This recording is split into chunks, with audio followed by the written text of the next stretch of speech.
Okay, so LinkedIn doesn't allow me enough characters to really respond to this article adequately. So I'm going to try a video. We'll see if that makes any headway. As a subscriber to the Wall Street Journal, not the least expensive subscription in the country, I am extremely disappointed at this irresponsible piece of journalism. It's a good thing it says opinion before the piece because it really is just an opinion. It's tough to respond to this on social media, but let's give it a whirl. I've got 5 responses to this article. Number 1, does anyone reading this article really know what interim management means? Better off, does anybody writing this article actually know what interim management means? There's a scant definition in there, but it doesn't really hit the nail on the head in terms of what interim management means in Head Start. The word interim would imply that it isn't ideal. The real thing is ideal, permanent is ideal, but we have interim for lots of things while you put together one thing to the next. The interim management Head Start is vital because what it does is make sure that all of the children being served in a program that needs new leadership, that needs an overhaul, which we are responding to, continue to get those services. Now, as you're sipping your coffee and reading your Wall Street Journal in your nice warm house, I want you to know that those children are typically living in foster care, in homeless shelters, in subsidized housing, sometimes with parents whose ability to go to work is what's keeping their family together. And many of those parents are working to build a better life for themselves and their children. Pull that rug out from underneath them, and what are you left with? So interim management is a very specific thing that requires much more than 3 sentences. Look it up, learn about it, and then maybe give your opinion on it. All right, let's go to number 2. Great job using the most salacious examples in Head Start of things that none of us is proud of. We never would sanction or okay misbehavior by adults to children in any environment. I come from K-12 and never, ever would be okay with an adult mistreating a child. But keep in mind that since 1965, Head Start has served over 40 million children and their families.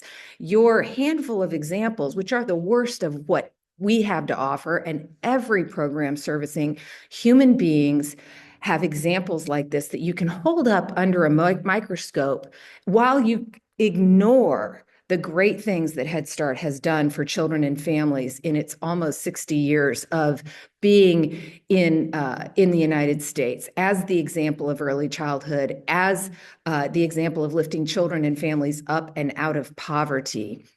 So as you look at your example of mistreatment, perhaps it's important that you marry that with all of the things that Head Start is doing that is worthwhile. And maybe think about, too, all of the examples throughout the country in childcares, in school systems. They all have their issues. But guess what doesn't happen? They don't get scooped together into one single program the way Head Start does. So your answer to that is to get rid of Head Start. What? So you don't know about the issues? At least we have the data and we can do something about it and provide granular support to programs so that we can avoid situations like that.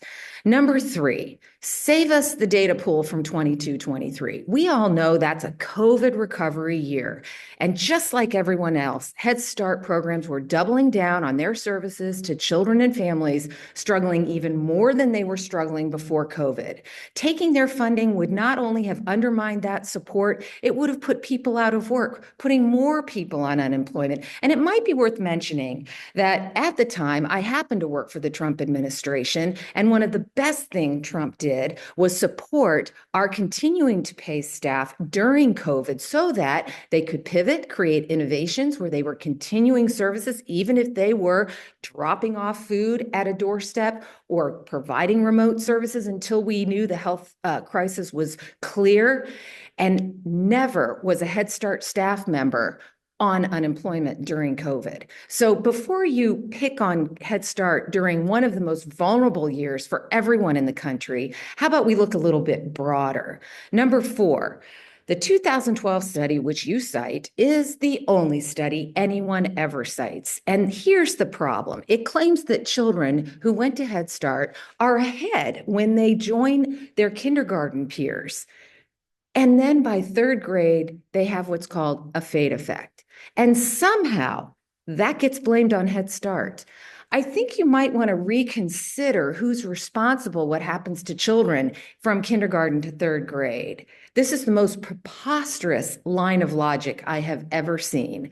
And maybe you should broaden your studies. There's a lot of studies out there that support the benefits that Head Start provides its children long term, which is what we care about most: employment, higher education, staying out of jail, staying off drugs. If you need some resources, come see me. I'll be happy to provide them to you. And for the grand finale, the go-to for everyone who dares to talk about this stuff, just give Head Start to the states, and that'll take care of it. Let's think about that for a minute. Give the funding to the systems that don't currently report anything like what's being reported in this article. Is the idea that if we get the programs to the state level where we don't know about the data, that's better than if we know about it and then we can do something about it? That's confusing. Give the funding to the entities that only service the children. The one thing about Head Start that I think everybody who is in this camp needs to realize: I am a conservative. I worked for Trump. Head Start values parents and families unlike any other child services organization, school system, childcare in the country. The mantra, parents are a child's first and most important teacher, is what keeps me here. And I am disappointed that in this article that's never mentioned. So you want to give the funding to the states where parents are no longer empowered?